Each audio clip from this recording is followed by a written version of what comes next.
Hello and welcome to the Success Showcase. I'm your host, Eric Lopkin with the Modern Observer Group. And with me, as always, is Chip Januszewski at the Happiness and Success GPS. Chip, how are you doing this week? Doing great. How are you, Eric? Fantastic. We have hit real summer weather now. Temperatures have hit the 90s, so I don't know what that's going to mean for July and August, but it's warm enough now. Well, we'll see what happens. My wife has made several trips to get stuff for the yard, and it's looking lovely. I'm just watching all the things she's planted to grow, and it keeps her happy too. So it's just a gorgeous time of year. And yeah, we'll see how hot it gets. But today it's actually a little cool, so it's nice. Nice. Well, today we've got a guest, our special guest, Liza Sivek.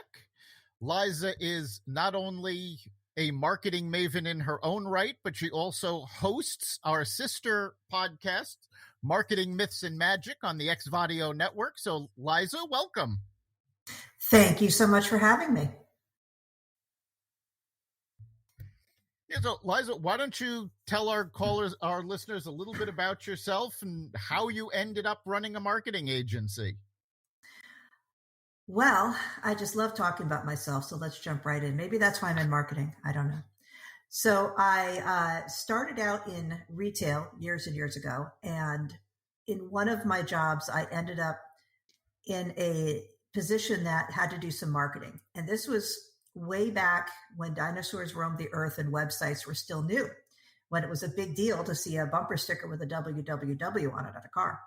So I was learning really by the seat of my pants. There was no, major for college or classes to take yet. I had to learn Google Ads. I had to learn, how to get the ads out there and how to get the social media as it started to join the world that we all know now so well. And I really loved it. I'd always loved sales, and I always liked advertising. When I watched Bewitched as a little girl, I wanted to be Darren's job, but be able to clean the house like Samantha by wiggling my nose. So I really wanted, and I also wanted his Corvette. If anyone's ever watched that show now, you see he had a really awesome car. So we just kind of kept creating the marketing for the company and learning as the technology changed, and I ended up really, really getting to love it and understand it. And it became a passion to know more and more about it. So when that company actually closed because the owner retired and I moved on, I started taking jobs that were strictly marketing. And about, 2.5, 3 years ago, I was moving from New Haven County to New London County and decided to go freelance and remote as a marketing solopreneur. And it did so well that I'm now an agency and have contractors and an assistant that are just awesome that help me with my clients. And I wish I had done this years ago now. I feel like social media is something that I know well and do well and like to do it. And I like to do all kinds of different industries with marketing because I am a sponge when it comes to learning about new things and really enjoy that. So that's been kind of my journey as far as marketing. And as an agency, we are very committed to really showing people what they can do, that it's not just, here's a couple tactics, apply them. And that's very important to me. It's very important to me to have a service-based business that really gives service. That's my own personal principle. And that's a little bit about me. Great. So as a freelancer, you were pretty much working virtually from the start of your marketing agency. How did you adapt to COVID? How did your clients change how they worked? Well, it's funny that you talked about, freelancing and working remotely. I actually had to take a job as a virtual assistant through a virtual assistant company when I first went freelance in order to prove that I had the chops to work remotely. That was, back 3 whole years ago, and you still had to prove that you could do that. And no one thought that was a valid thing for a lot of people. That's changed quite a bit. My clients, I was very, very blessed that my clients were able to pivot for the most part. A couple of people did not and put things on hold, and I allowed them to do that because it was a whole new world. I wasn't really sure at first how to do this, and educational client had to shut down completely, and other clients said, "Okay, we're going to all go to webinars instead of in-person events. We're going to start doing more in social media." So it really depended on the industry. And I think that a lot of people were very, very open to making those changes because, another quick pitch for my podcast, Eric is my guest this week. And we talk about how you can't do things the way you've always done them. You never should have, but you really can't now. And there's all these changes in the industries about how to advertise to people who don't feel safe coming in. Even now, there's, a lot of people who don't want to go into showrooms until they're sure this is over, or they can't be vaccinated or choose not to be vaccinated and don't want to be at risk. And that's going to continue for a little while. So people knew they had to continue these things. They also are telling me, webinars really do work when people want to not have to leave their house. When a couple of years ago they said, "Oh, I don't want to sit in my house. I want to get out. I want to go to the bar." And now people are like, "Ooh, you mean I can just stay home after finish working, get my own beer, and then come to your webinar that would normally be at a brewery?" Not good for breweries. I'd like to get back to the breweries. But yes, it's definitely made some changes in the way they see how to market themselves and the way they are approaching their customers and their target audiences. Yeah, and I'd imagine this change in logistics obviously has opened up new market areas, obviously, for a lot of your clients, because now you can literally go anywhere just by targeting things. And, taking a look at your diagram as far as analyzing your market, creating an action plan, and seizing leads. I mean, analyzing your marketing and your potential is, I'd imagine, a real brand new thing right now, with a lot of potential to do a whole lot more than they could have ever dreamed before COVID started. Yes, and I think that's twofold, Chip. And one is that the audience, the customer and clients, are more apt to want to do business online. There's a lot of people that didn't do that before and now know how, or are more open to it, or are happy to have that option that they didn't have before. And there's also a lot of clients and customers and retail people who are seeing that they can sell nationally now. If they're willing to ship, or I have a medical client who's able to do curbside drop off for hearing aids. So she doesn't have to have people come in, drop it off, they go back out. They're continuing that because they see that their clientele, their patients, want that service. They're not willing to give that service up. So people have been really, in my experience, people have been very, very open to continuing some of these channels that I don't think they would have even considered before, because it would have been such a shift, possibly an expense. But when they were forced to do it, they obviously want to continue investing in the services that are working for them. That's very true. I've spoken to a number of retailers who have said their delivery business picked up tremendously because people didn't want to come out to go to the store. And now it doesn't look like they want to give up that, even though it costs a little more. People now want to be able to just go online, put in their order, and have it show up at their house. It may be the only way some of the mom and pop brick and mortars are going to compete as local shops with the big names like Amazon. It may be the only thing that's forced them into doing that. And I think they're happy that they did it. There's a silver lining in that part of it. Yes, I imagine a lot of what you're doing these days is brainstorming with your clients, new creative applications for marketing and actually running their business and fulfilling what they're doing. That's exactly right, Chip. And it's very, very right up my alley, right in my wheelhouse, if I can use a couple of really old-fashioned terms.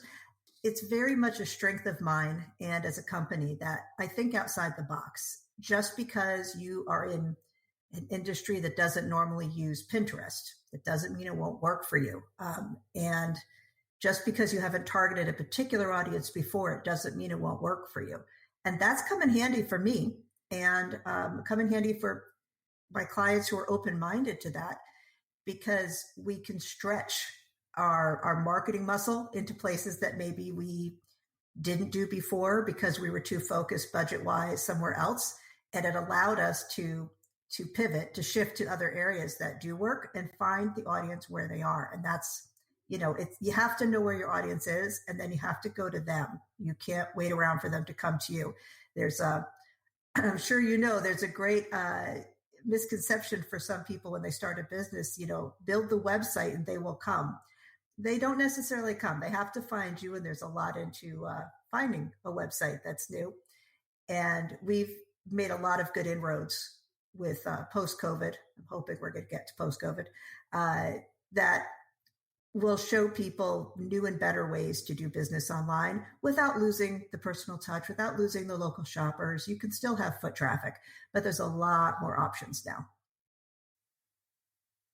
So now you just mentioned, people start a business, they put up their website, and they think if they build it, they will come. Obviously, that's not going to happen. It's hard to find a new website right now. Google has what is it? What was the last number? Hundreds of millions of websites indexed. That's right. What do you think is the first step for a new business to get the word out? For me, the first step is knowing what people are searching to find businesses like yours, not just you, but businesses like yours, and using those words in your website in various forms, in the back end and the content correctly. And a marketing expert can really help with that, because there's a lot to know about that. It's not just throw a website up, mention a few things, and people will find you, as you said. But I get that a lot from small businesses and new businesses trying to break into a website business. And they don't understand that Google is searching. As you said, there's more websites than possibly stars in the sky at this point, and they feel like they're doing a good thing. They've got a good product or a good service, and it should rise to the top. And it doesn't work that way. It should maybe, but it doesn't. It's not like the ways that you put a storefront out and people see you. Oh, look, the new store opened. They're not coming down your digital road. They don't know that you're on the interwebs, and they won't even know you're there if they don't go in that direction or someone tells them to go there. So you have to put the correct digital signposts to direct people there. And to do that, you have to work with Google algorithms and Facebook algorithms and Instagram and other social medias as appropriate to get people there. And then, of course, there's making sure that you're found through advertising or through other kinds of searches. But the first thing to do is make sure that you have a valuable and worthwhile website for the client that you're trying to get to. And that's the very first step. If you don't have that foundation, and have something, even if it's one page, but that tells them who you are, what you do, and why you do it best, and then guides them there, it's not going to work to just put things on Facebook or Instagram. I wish it did, but it doesn't. Yeah, you just mentioned the word guiding, and obviously in these times you need it more than ever. And your website talks about your virtual marketing department, a 12-month marketing program, which is obviously a combination of business building, but just training your clients as far as how to do things and how it works. So do you want to talk a little bit about that? Because that really caught my attention. Oh, well, thank you. Yes, that is our new service that we're offering. We have found that if you have a marketing expert who's just working on your social media and nothing else, or you have someone who's just working on an email campaign and nothing else, you're not getting the full web that supports, each part supports the other. And, depending on your budget, you may want to focus on one or the other. What I've put together over doing this for the last few years, and my experience for over 25 years in other areas, of the marketing is put together my team of contractors and vendors and the people I work with, my assistant.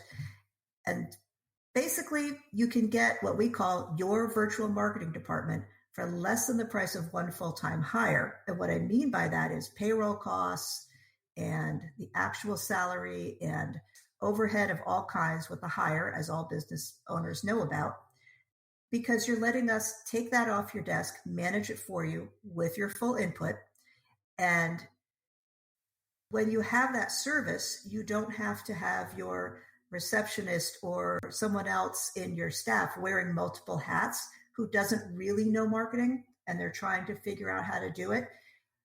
You tell us what you want to succeed in your business with marketing. What's your promotions? What's your focus for this month, next month, and the month after? And we help you craft the strategy, not just tell you the tactics, but craft the strategy. And then here's the basic outline of everything we're going to do. And we're going to help you take one focus and break it down into small parts so that you can continually send it out there into the internet and bring people to your website or to your storefront or whatever it is that you're doing. So having a virtual marketing department means that you can bring in all the experts you need for your particular company without having to hire a whole marketing department for your particular company, because they are, our company helping you. And we've had great success with this in the small parts that we've done so far. And we found that a lot of people were putting in a lot of time consuming, research and trying to learn from YouTube or, kind of guessing, actually a lot of guessing, it was a lot of guessing. And some of them were educated guesses, but having done this for so many years, I can tell you there's not a lot you can just guess and be right about in marketing. It's a lot more in depth than people realize. And, if you're really good at, HR and I'm really good at marketing and not HR, why not have someone like myself do that marketing instead of trying to figure it all out, put lots of time into learning, pay someone to do it, pay someone in your staff to learn, and then not have enough time to do the job you actually hired them for. Marketing is an investment. I know a lot of people think of it as a cost, but there is a return. There is a return you get from it when you know how to do it. And I think I can help people understand what that return could be when someone who has some knowledge about it is doing it, instead of you having to suffer through trying to figure it out. Yeah, you mentioned, putting all of the pieces together for a marketing campaign. And according to recent Google studies, 40% of small businesses still in this day and age do not have a website. How important is your website as part of that marketing campaign? Like I said before, it's the foundation. And if your foundation is crumbling, or if your foundation is not built well, everything else will not stand up as well. A lot of people come to me and say, well, we had a Facebook page and that's really all we need. Well, no, and there's a reason why, to put it bluntly. Facebook controls that conversation. If you're using a Instagram platform to sell through an Instagram shop, Instagram is completely controlling that conversation. You want somewhere where people can come to your website, see what you're about, where you control the conversation. And you want email to support that. So you may bring them in on social media. They may want to follow you for the pictures or the comments or the humor, but you still need email to back that up. And you still need a website for them to go to, because otherwise you're completely at the mercy of the algorithms that are, basically controlled by big tech. And I think we've all seen in the news lately, there's a lot of control that big tech has over their data. That's changing, as some people may have heard, with the new iOS update and the data opt-in and opt-out through Google and Apple. And that's going to be a big change in how you target your audience. But that's a larger conversation. But if you don't have a website that you can craft, create, and design as a storefront online that works for you, you're basically giving over your entire website idea to someone else to run without any say in it. So I find it to be very important, and I let people know I don't care if you just want a one-page website to start, you have to have something.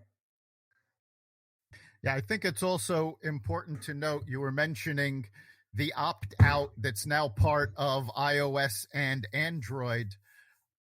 Stats came out in the first week that Apple rolled out the ability to opt out of data tracking.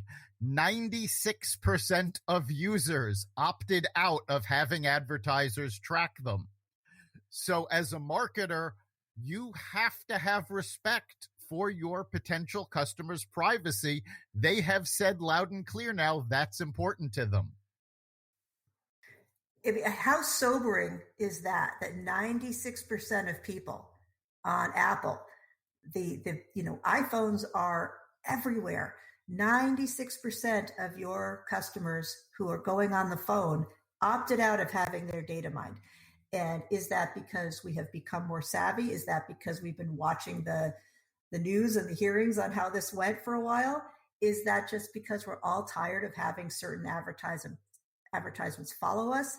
A lot of those work. A lot of those different kinds of advertising and marketing where you're popping up in front of people and letting them know you're there, they work, but they also turn a lot of people off, which is why it's good to have an email list, et cetera, to continue to contact people in their inbox where they can choose to opt into your email, where they can choose to read your email, and you get a much better sense of, whether they're interested in what you're selling so that you can tweak your offers and tweak your business. So we're all going to be forced to do that now. It's not something that's going to be as easy as clicking all the demographics you want for a Facebook ad anymore. That's changed. You're going to be missing, as you said, 96% of the people with an iPhone. So it's going to change hugely, and there's going to be new and creative ways to think out of the box. There's also a big change this month that was finally implemented with Google Core Web Vitals about the page time for loading your website, et cetera. So there's a lot going on right now that marketers are educating themselves and paying attention to, that the average business owner, one, if you're anything like me, has very little time to go research something they don't know anything about. And two, it's a lot. It's a lot to understand and know if you don't have a background in it. So I think these changes, that should tell everyone 96%, that's just Apple. That's not even the people opting out on Google. That's huge, people. That's really huge. And it's also important to note that relying on Facebook or LinkedIn or social media data can be, let's say difficult. And as an example, there is one company, I'm not going to name the company, but they advertise very frequently on LinkedIn. I see their advertisements constantly. Why do I see them? Because on paper, I am their ideal client. In reality, I've already used this company and fired them. Mm-hmm. So targeting me is not going to help them. That's really funny that you mentioned that, because we were just joking the other day, my husband and I, that apparently, we didn't know this, but apparently we're going to be having a kid, because let me tell you how many ads I get because I looked up some things for a client about my newborn and formula and diapers. And I'm like, no, really, that is not in my future. I've been there, done that. They both live in a house now. Thank you. So, they're going by because somebody searched something. And if I just looked for a baby shower present, I don't want that for the next 6 weeks. I have been also getting a lot of advertisers who are cold emailing me to my website, that are letting me know they've been to my website and they see that my search engine optimization and my marketing is not really good. And could they help me? I'm like, wow, this is obviously a bot, because you are not looking at the website. Right. Clearly they didn't read the website. And if the SEO is so bad, how did they find you? Well, exactly. And obviously, I don't answer them because most of these people don't really exist. I get the same exact word for word email over and over and over Yeah. again in my inbox until I put my captcha on there with a different name and a different email attached to it. So it's a bot, and I think a lot of people are fooled by bots, and I think a lot of that's going to change with these new opt in and opt out as well. Yeah, there was an interesting story. This is actually going back a number of years about Target using their rewards card to track what people are buying and send them advertisements for what they think are compatible products. Well, this guy this, yes. This guy comes into a Target store absolutely furious because his 16-year-old daughter has been getting advertisements for baby products, and they're saying she's pregnant. Well, as it turned out, Target's data was better than the girl's father because the girl was actually pregnant and hadn't told her father. And this is how he found out. We're very sorry, everybody. The algorithms are going to out you if you've been lying to your parents about anything serious. We should just let you know that now. Yeah, I believe that she also got them for prenatal vitamins, and that's when he kind of went over the top on it. Yeah, yes. That's I remember that very clearly. So yeah, data has always been collected by retailers, by businesses. Now it's going to be more difficult because people are opting out. They're tired of it.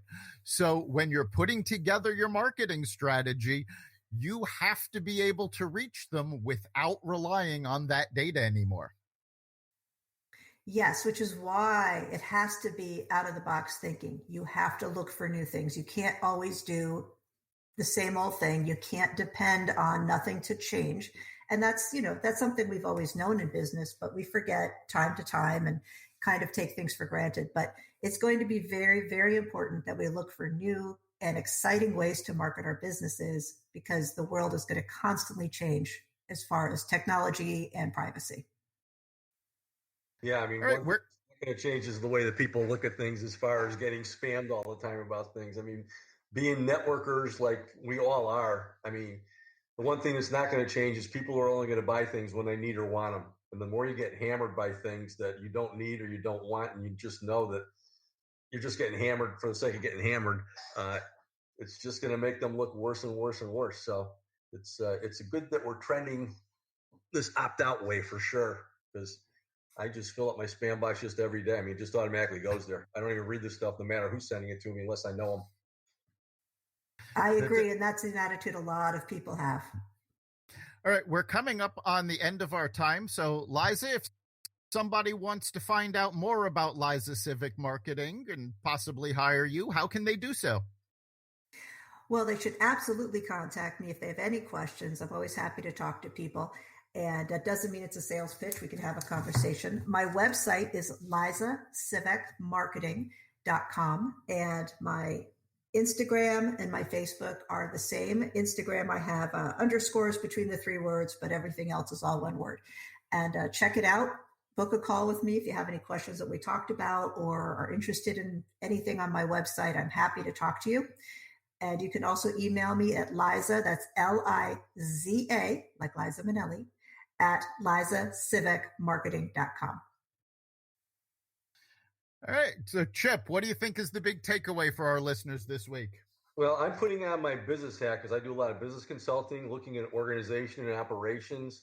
And basically, when I'm dealing with clients, I tell them to look at things that they're good at doing and then subbing out the rest and getting rid of the rest. I'm talking about payroll and insurance and accounting and things like that.